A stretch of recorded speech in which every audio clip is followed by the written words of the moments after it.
Father, I want to thank you for this wonderful moment. Father, you always give us to be in your presence.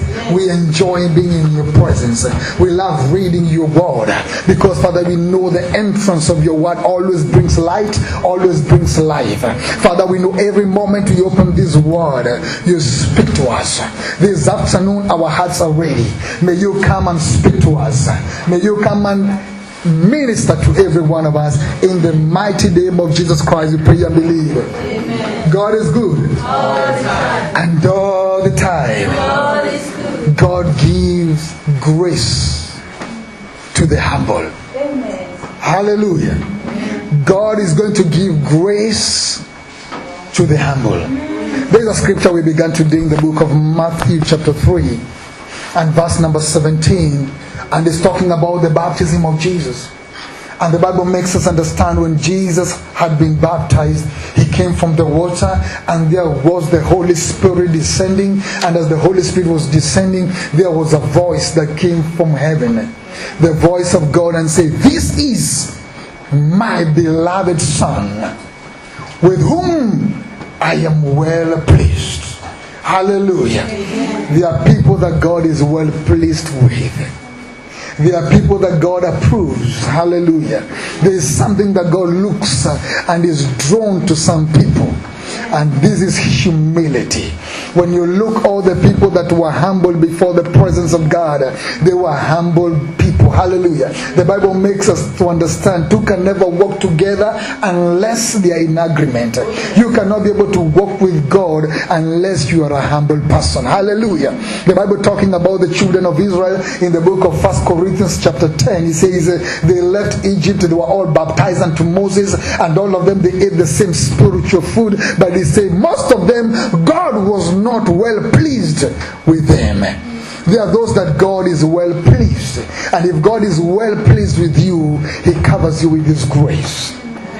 He gives you grace. The Bible tells us in the book of 1 Corinthians chapter 1 and verse number 26, God, there are kind of special people that God chooses. He chooses the weak. He chooses the humble. He chooses those who are debased, those who are despised. To the end that no glory is going to go to a man, but all glory goes to God, because glory belongs to God. Hallelujah. So our God is a great God. He's the great I am who I am. He's the creator of all things. He's the Alpha and Omega. Hallelujah. He's the El Shaddai. He's the one that is holding everything. He's the all-powerful. Yet our God being so powerful and so awesome, he tells us in the book of Psalms 113 verse number 6 to 8, he says, who humbles himself. Hallelujah.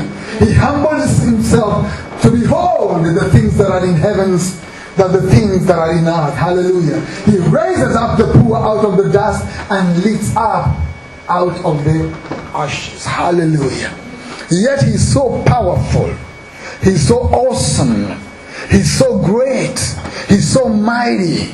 But him being God, he still humbles himself. Hallelujah. Jesus, when he taught us the Lord's Prayer in the Gospel of Luke chapter 11, he says, when you pray, when you call unto God, cry Abba, say our Father. He allows us to call him Father. Yet he's our creator. Yet he's the one who determines whether you wake up or you don't wake up, whether you live or you don't live. He's the all-powerful, but he's still so humble that he allows us that we can be able to call him our Father. Hallelujah. Our God is a humble God.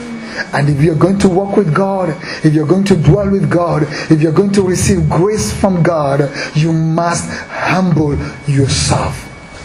Hallelujah.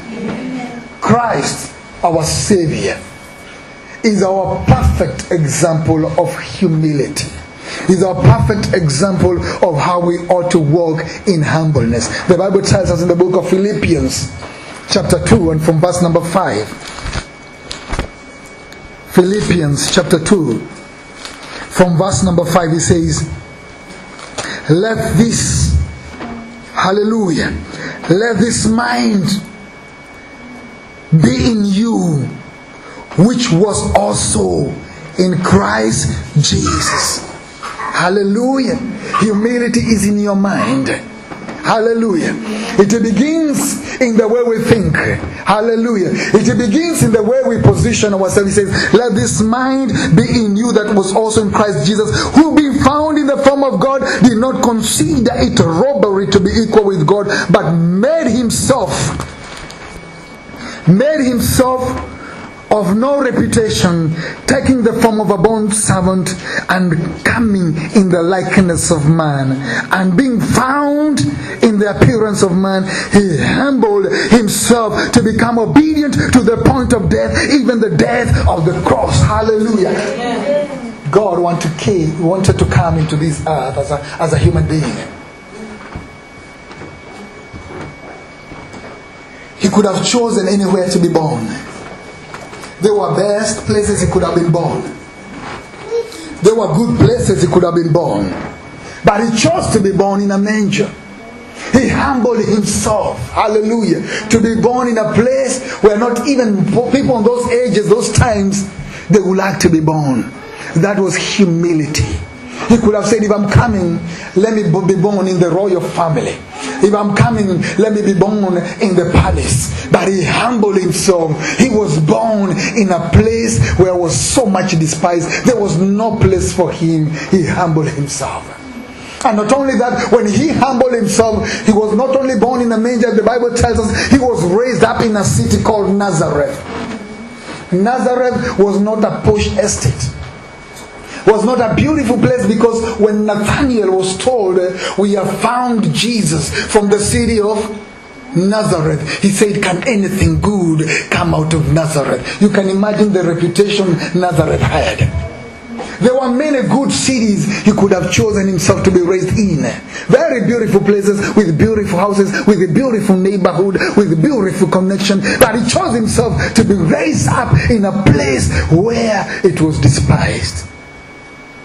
Nazareth. That's why he was raised. He humbled himself. And not only that, the Bible tells us when he came from being baptized in the Gospel of John chapter 1 and verse number 29. When John the Baptist saw him, he said, behold, the Lamb of God, who takes away the sins of the mankind. A lamb, not even a goat, a lamb, they're the most humble animals. They're the most gentle animals. They're the most animals which are very lowly. What God is telling us, if God is going to use us, if God is going to work in us, you must be broken. The more broken you are, hallelujah, the more God is going to use you.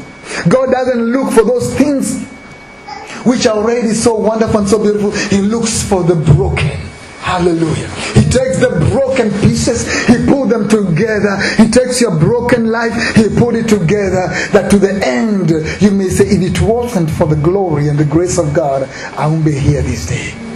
He said, blessed are the poor in the spirit. Blessed are the meek. Blessed are those who mourn. Blessed are those who seek and hunger after God's righteousness. Blessed are the merciful. He talks about being broken. That's why when John, he looked at him and says, behold, the Lamb of God who takes away the sins of the mankind. Hallelujah. When you read the book of Revelation chapter 5, where John is having a glimpse of heaven, he sees somebody seated on the throne, Revelation chapter 5, and the one seated on the throne, he had a scroll on his hand. And this scroll was sealed with 7 seals, completely sealed. And they looked in heaven, they looked on earth. They couldn't find anyone that was worthy. Not able, but anyone that was worthy. Hallelujah. To open the seals and to read whatever was in the scroll. And when John the apostle saw that, he started to cry. Because no one worthy was found that can be able to read. And one of the elders told him, don't cry. From verse number 5, he says, don't cry, don't cry. He says, don't cry. Hallelujah. Do not weep. Behold, the Lion of the tribe of Judah, the Root of David, David has prevailed to open the scroll and to lose its 7 seals thereof. So John was stretching his eyes. He wanted to see the lion which has prevailed. And the Bible says, when you read the next part, it says, when he looked, he didn't see the lion. He saw the lamb as it was slain. Hallelujah. Yes, he has the power of the lion, but he takes the form of a lamb. Hallelujah. He has the power of the lion, but he takes the symbol and the form of a lamb. Hallelujah. That shows how Christ humble he was. He humbled himself to the point of death, even the death of the cross. And he said, God has exalted him and given him the name that is above every other name. I don't know whether you believe it or you don't believe it. It doesn't matter whether you believe it or you don't believe it. There's only one name that is above every other name. The Bible says there is no other name that has been given under heaven by which we can be saved. There is no other name. They call upon different names. They believe in different names. Hallelujah. And that's why when you pray, no matter what they've done in the names or whatever their names, that's why when you pray in the evening, when you pray in the morning, you say, in the name that is above every other name. Whatever the name they've mentioned when they were calling your name, there's a name that is above every other name. There's a name that rules every name. In the name that is above every other name. In the name of Jesus. Because his name is exalted. But before he was exalted, he humbled himself to the point of death. And even the death on the cross. Because that was the most shameful death. His death was so shameful that wherever he was crucified, they wrote it in 3 languages. In Latin, in Greek, and in Hebrews. Meaning it was a Euroway. Hallelujah. Everybody was passing there. The Greeks wouldn't miss it. The Latins wouldn't miss it. And nobody will miss the name. He was crucified there. Not because he couldn't do anything. When he was about to be arrested, when Peter was about to defend him, he said, don't you think I can send for legions of angels?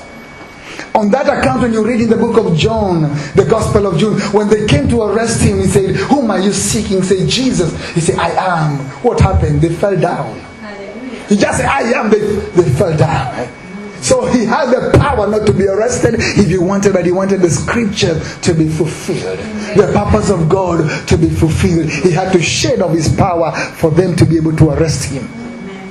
So he humbled himself to the point of death, even the death on the cross. And now he takes the form of a lamb. The same scripture we read in the Gospel of John, the Gospel of Matthew, I beg your pardon, chapter 3, the baptism of Jesus. When he came out, the Holy Spirit, he came like a what? He came like a dove. The dove, they are so humble. When you just come near, they just fly away. For a dove to rest on you, hallelujah, you must be like a lamb. That explains why some people, they have a struggle receiving the baptism of the Holy Spirit. Because the more gentle you become, the more filled you become. Hallelujah. Because until we are gentle, that's when the Holy Spirit, who comes in the form of a dove, can be able to rest upon our life. We need to humble ourselves. Hallelujah. In all the ages, in all the times, we know God has given people visions. We know Ezekiel had the vision, the Shekinah glory. He saw the glory of God. We know Daniel saw the glory of God.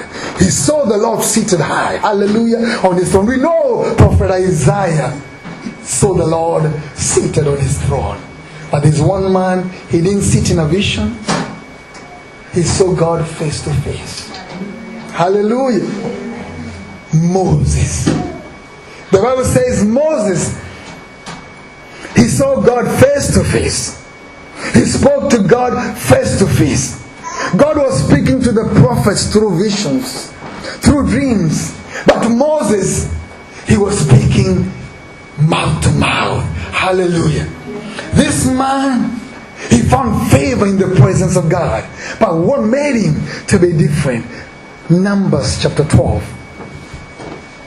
Numbers chapter 12 and verse number 3. Now the man Moses was very humble, more than all the men that were on the face of the earth. Anyone who comes closer to God, anyone who walks with God, if you don't see humbleness, then you question who they are walking with. Hallelujah. The more God uses somebody, the more humble they become, not the more arrogant they become. Hallelujah. Because God walks with the humble. Amen. He's drawn by humility. He's drawn by our faith. He's drawn by our humility. Humbleness. What is humbleness? Humbleness is a person that has no arrogance.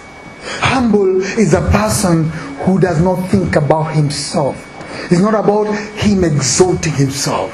Humble is a person that is willingly, not being pushed, but willingly submitted to God. Hallelujah. Humble is a person that is willingly submitted to the will of God. Jesus said, I came not to do my own will, but the will of him that sent me. He said, what gives me satisfaction? My food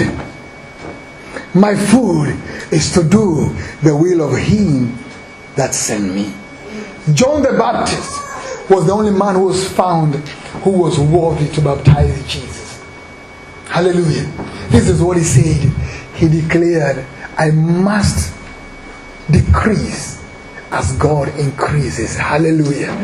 He was willing to go down. He was willing to humble himself that God may be exalted. Hallelujah. For us to walk with God, we must have a humble spirit. We must be willing to submit to the will of God. We say submitting is not to do what you want to do. When God tells me to do what I want to do, I have no problem to do what I want to do. But when God tells me to do what I don't want to do, when my flesh is telling me to do this, when my mind is telling me to go this way, my mind is telling me to go east and God is telling me go north. When I refuse to go east and now I go north, that's when I have submitted unto God. Not when God tells you to go east and you go east because you want to go to east, but when God tells you to do what even in your spirit, in your own self, you feel you don't want to do. That's what we call submission, and that's what God calls humility, humbling yourself. James chapter 4. James chapter 4. Amen. Hallelujah. God is good. And all the time. Verse number 6 says, but He gives grace. Therefore He says, God resists the proud, but gives grace to the humble. Therefore submit to God. Resist the devil, he'll flee from you. Draw near to God, and He's going to draw near to you. Cleanse your hands, you sinners, and purify your hearts, you double-minded. Lament and weep. Let your laughter be turned to mourning, and your joy to gloom. Humble yourself in the sight of the Lord, and He's going to lift you up. Amen. If there's anything that God resists, if there's anything that God detests, if there's anything that is going to make God to walk away from anyone, it's pride. He resists it with all himself. He resists it. No matter how anointed, no matter how gifted I may be, no matter how popular I may be, this thing will make God to resist.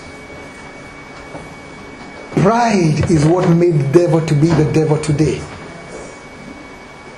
Pride is what made the devil to be the devil today. He was not that in the beginning. Let's go to the book of Isaiah 14. Hallelujah. Isaiah 14. Isaiah 14. The devil, his name was not the devil in the beginning. His name was Lucifer, the angel of light, created by God himself. But what made him to be the devil? What God made to resist him, having created him to be an archangel, what made him to reject, God made him to reject him is here. Verse number 12. Isaiah 14 from verse number 12. How are you fallen from heaven, O Lucifer, son of the morning? How are you cut down to the ground, you who weaken the nation? You have said in your heart, I will ascend into heaven. I'll exalt my throne above the stars of God. I'll also sit on the mountain of congregation on the farther sides of the north. I'll ascend above the highest of the clouds. I'll be like the Most High. Yet you shall be brought down to Sheol, to the lowest depths of pit. Those who see you will gaze at you and consider you, say, is this the man who made the earth tremble, who shook the kingdoms? Pride is where you exalt yourself. I'm so special, I'm so good. I can't submit. I can't obey. I do my own things, my own way. And God says, I resist. But when he humbles ourselves, he exalts. He was not created the devil from the beginning. He was created Lucifer. Ezekiel 28. Let's go there. Ezekiel 28.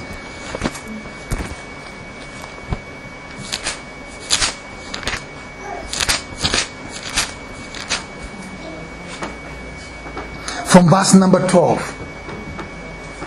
Ezekiel 28. He's talking about Lucifer. You are the seal of perfection, full of wisdom and perfect beauty. You are in Eden, the garden of God.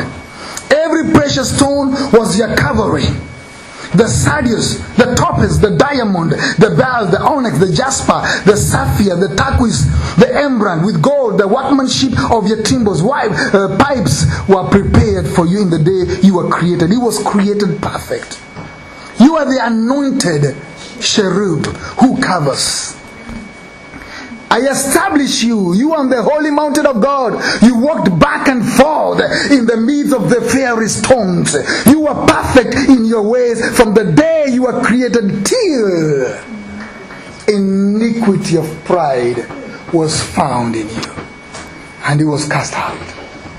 God resists the proud. He gives grace to the humble. Hallelujah. Amen. Everyone God loves is going to humble you so that he can exalt you. Amen. Hallelujah. Hezekiah, the Bible talks about Hezekiah was one of the best kings, was one of the good kings. But God loved him so much. God cared about him. But he had to take him through a season that he may be able to learn to humble himself. Let's go to 2 Chronicles 32. Hallelujah. 2 Chronicles is in the Old Testament.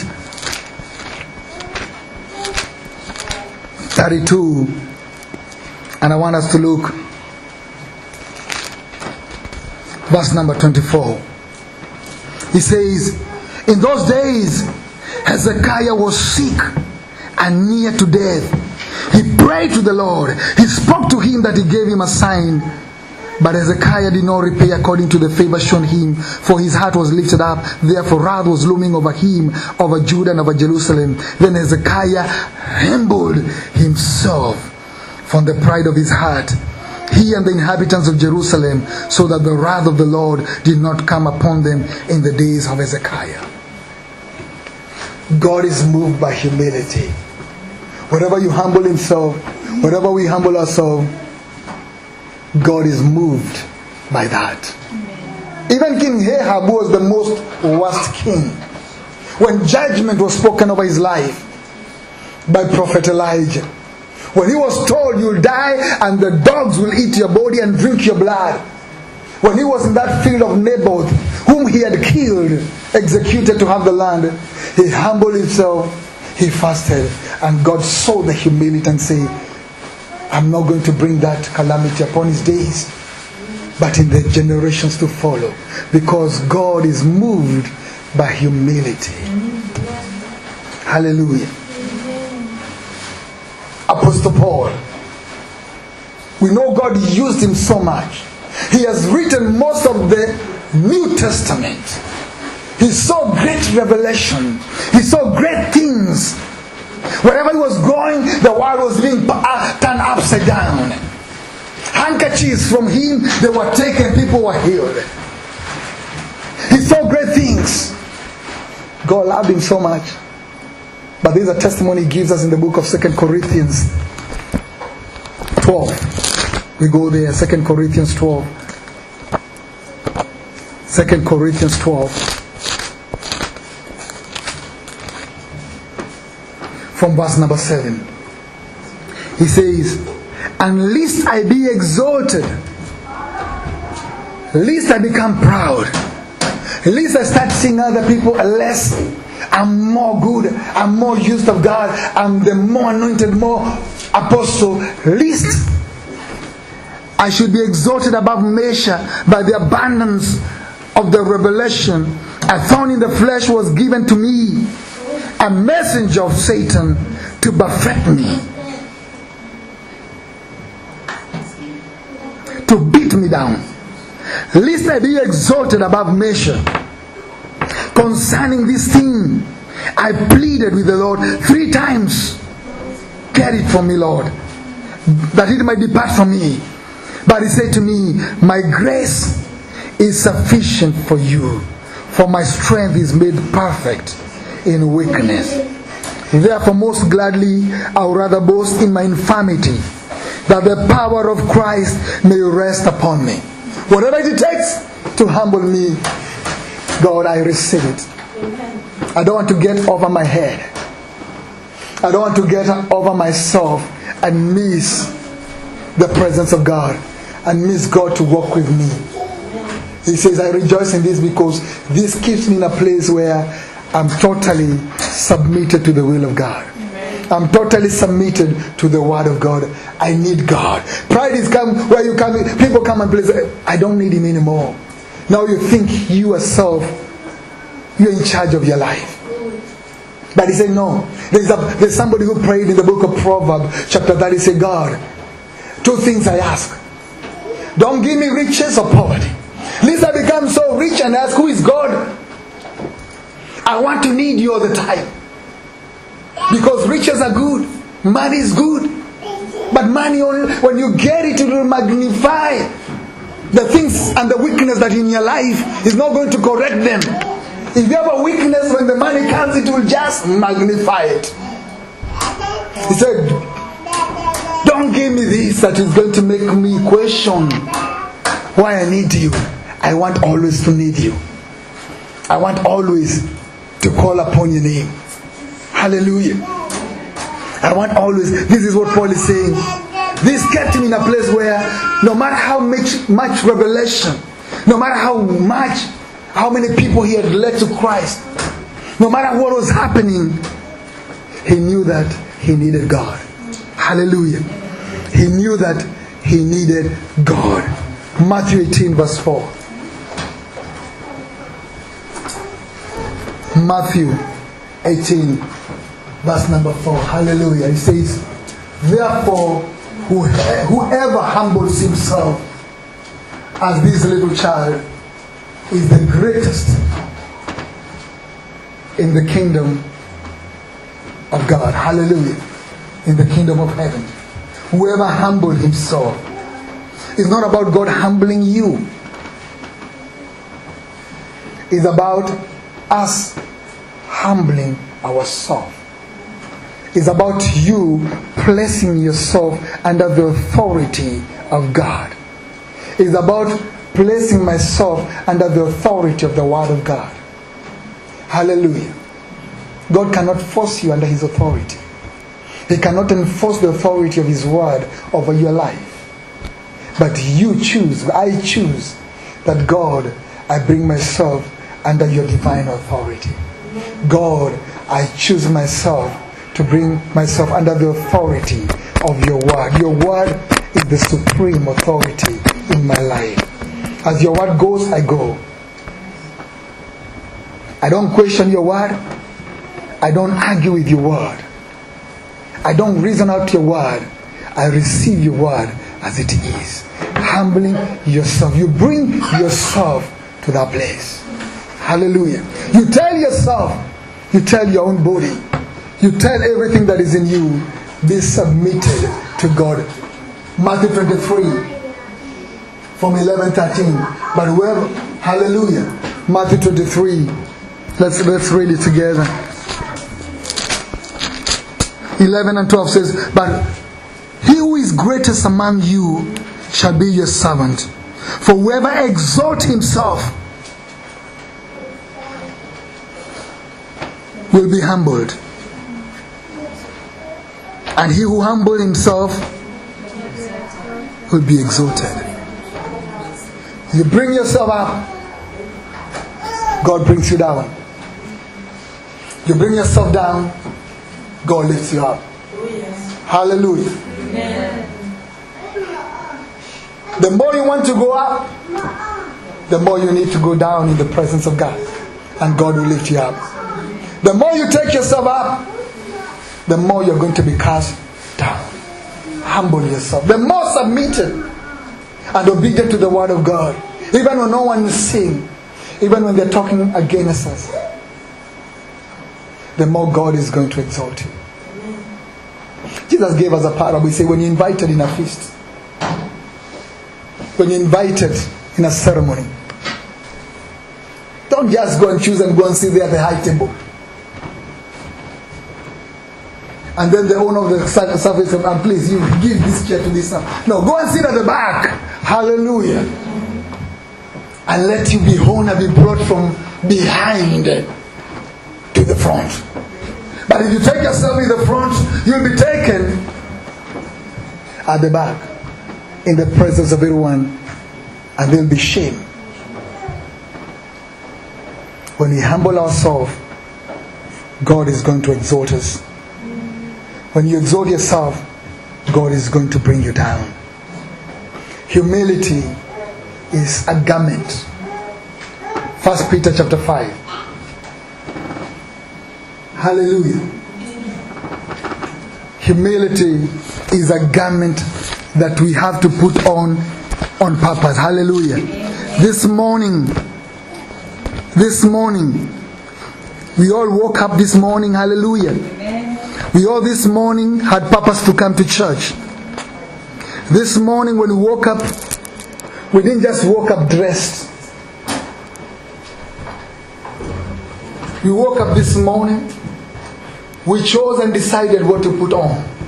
Hallelujah. And we put on whatever we put on, and we came before the presence of God. You didn't just wish, Father, let this. No. There was work to be done.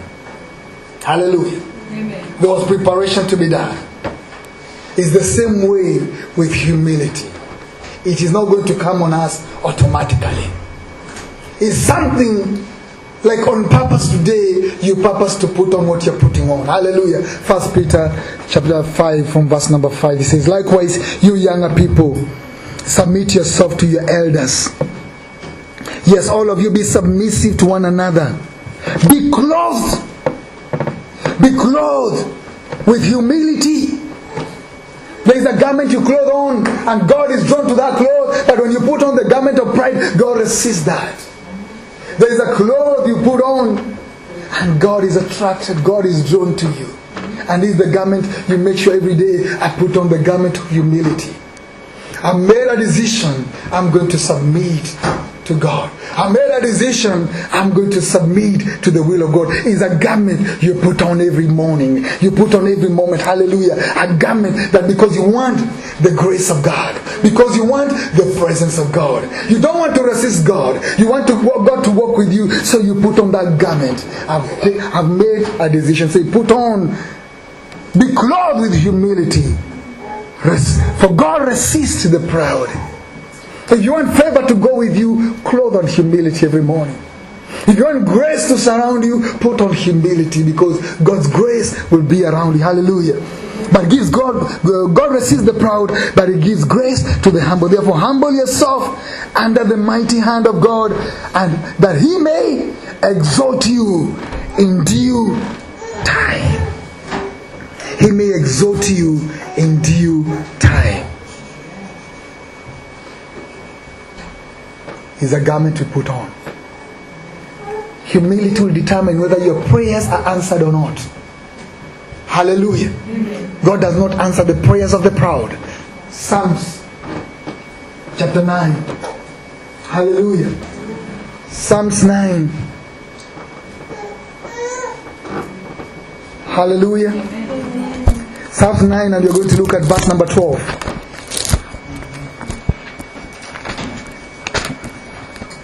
He says like this. Amen. When He avenges blood, He remembers them. He does not forget the cry of the...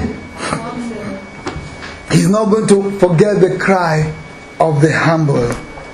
10:17, He says, Lord, you have heard the desires of the humble. You'll prepare their heart.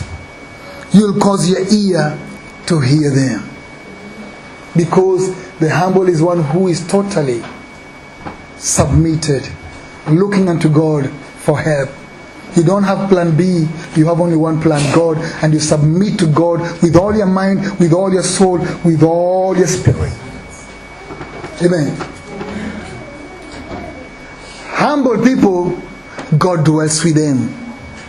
Wherever you dwell and God is dwelling there, you can be sure the devil cannot come knocking that door. Amen. Because God is in that house. God is not in the house of the pride. He's not in the house of the arrogant. He's not in the house of the proud people. God dwells with the humble. Hallelujah. Isaiah 57.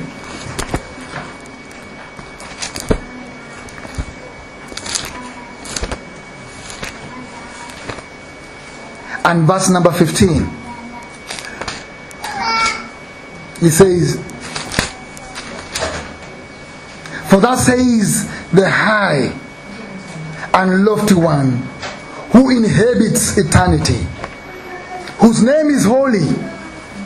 I dwell in the high and the holy place, with him who has a contrite and a humble spirit, to revive the spirit of the humble, and to revive the heart of the contrite.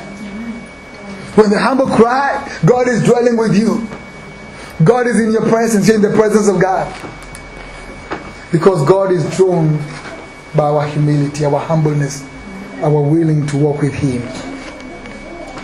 If there's anything that God is asking or looking to us, the sacrifice you can be able to give to God.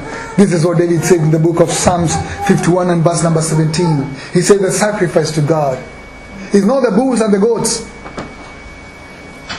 It's not the big dropping people that were dropping on the basket, and they're not submitted to the will and the purpose of God.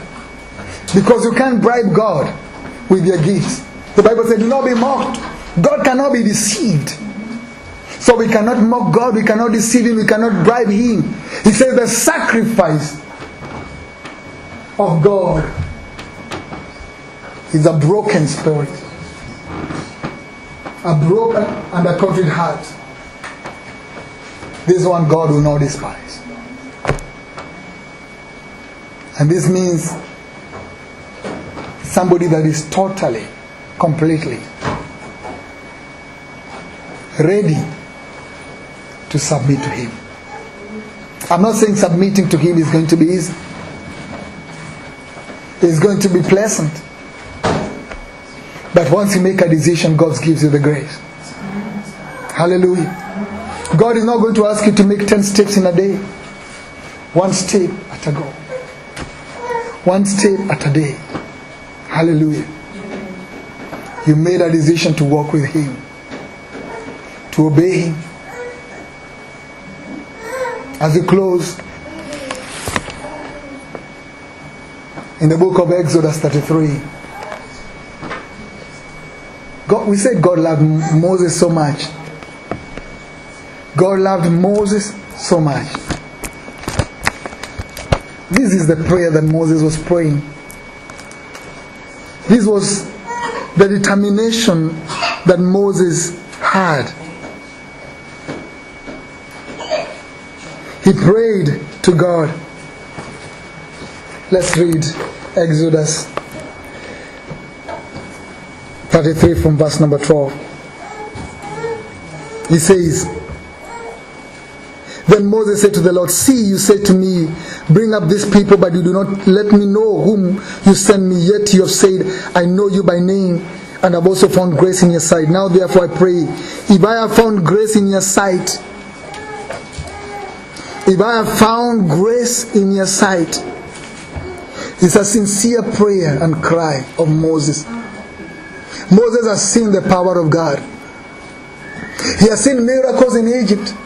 He's seen the Red Sea part. He's seen everything. And now verse number 13, very important, says, Now therefore I pray, if I have found grace in your sight, show me your way, that I may know you, that I may find grace in your sight. Hallelujah. Show me your way, that I may know thee, that I may find grace in your presence. This is a humble spirit. This is a humble heart. Not my way, not my will, not what I want.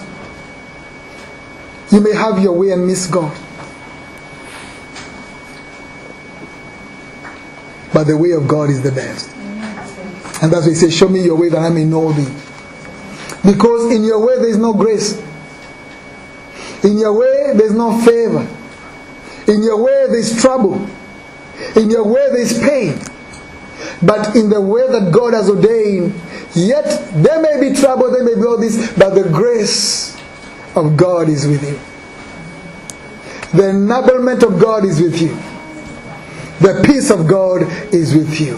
Hallelujah. Let it be our prayer. It's a prayer of humility. Every day, God, show me the way that I may know thee, that I may find grace before your presence. I'm submitted to your will. I'm submitted to your way. Hallelujah. And God is going to show us His way. He'll be glorified in us, and He'll give you grace. He'll accept you. He'll walk with you, and you'll be on the winning side. Let's stand on our feet this afternoon. Hallelujah. Father, I want to thank you. I want to give you glory. I want to give you honor, for there is no God like our God. You are the most high God. You are the most excellent. You are the miracle working God. You are the great I am who I am. And yet, Father God, you are a humble God. Father, you've called us to walk with you. And Father, you told us what you require from us is a heart of humility, where we humble ourselves under your divine authority, where we humble ourselves under the authority of your word. Father, these are prayers just like Moses. Father, we want you to show us your way, that we may know thee more. And Father, we may find grace before your presence. Anything in us that may cause anyone to be exalted, to have pride, Father, remove it from us. Amen. Father, we know you resist the proud. We don't want you to resist any one of us. We want you, Father, to be drawn to us, because we want to walk like Jesus. Amen. We want the same mind that was in Christ, the mind of humility, the mind of willing to obey you and to do your will. Even if it means death, even if it means pain, even if it means shame for a moment, you told us for the joy that was set before us, we endure the cross. despising the shame. Because we know there is a joy that is set before us. Father, I pray for this grace upon every one of us. No matter how much, oh Jehovah God, you work in us and through us, we are your vessels tonight. Father, be attentive to our cry. Father, come and dwell among us. Father, this is the sacrifice we give unto you. Our broken spirit, our broken heart, our contrite heart. You say, this, Father, you're not going to despise. You say, when we humble ourselves, Father, in due time, you are going to exalt us. This day, Father, we make a decision. We clothe ourselves with a garment of humility.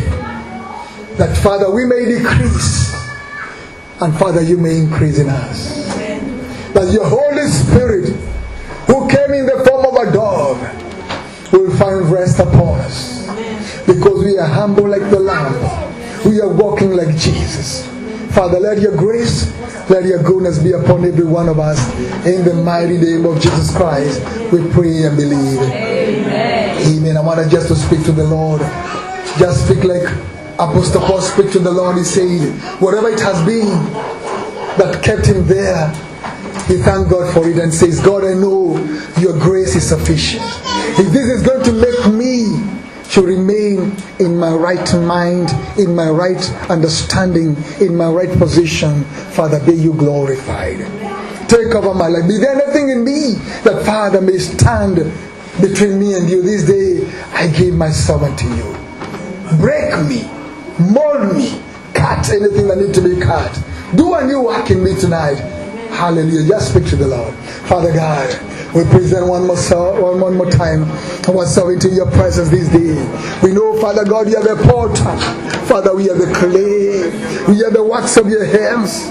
Father, you're the one who began that wonderful work in us, oh Jehovah God. And you promise us, Father, you're going to complete that work in us. Is there anything in us, oh Jehovah God, any prideful spirit, anything, oh Jehovah God, that causes you to resist it, oh Jehovah God, is there. We are asking you to break it, cut it, remove it, uproot it, oh Jehovah God, that we may be, oh Jehovah God, those, oh Jehovah God, you're well pleased with. We may be like Jesus. We may be like the prophet. We may be like Moses. We may remain in our place. We may glory for your name, oh Father God. Every day we live. Every day we are in this earth. Father, our desire is this. We are here to do your will. We are here not to do the things that pleases us, but the things that bring glory and praise to your name. Use these vessels, oh Jehovah God. Use us as a church. Use every one of us individually. Oh Father God, more of you and less of us. Oh, more of you, Lord, less of us. Oh, we don't want to be wise in our own mind. Oh, in our own ways, in all things, Father God. We want to acknowledge you are God. We acknowledge we need you. We acknowledge we need direction. We acknowledge we need your word. We acknowledge we need your power. We acknowledge, Father God, we need you. Direct our path. We give you glory and we give you praise. In the mighty name of Jesus Christ, we pray and believe. Amen and amen. Be there anyone here this afternoon? You really want to give your life to Jesus? That is the first step in humility. You humble yourself. You say, my life is not my own. My life belongs to you, Jesus. I surrender to you. When you surrender to Him, He takes over. Hallelujah. He'll guide you. He'll exalt you. He'll bless you. He'll wash you. He'll cleanse you. He'll purify you. Hallelujah. If that is you, just come forward. We are going to pray together. Hallelujah.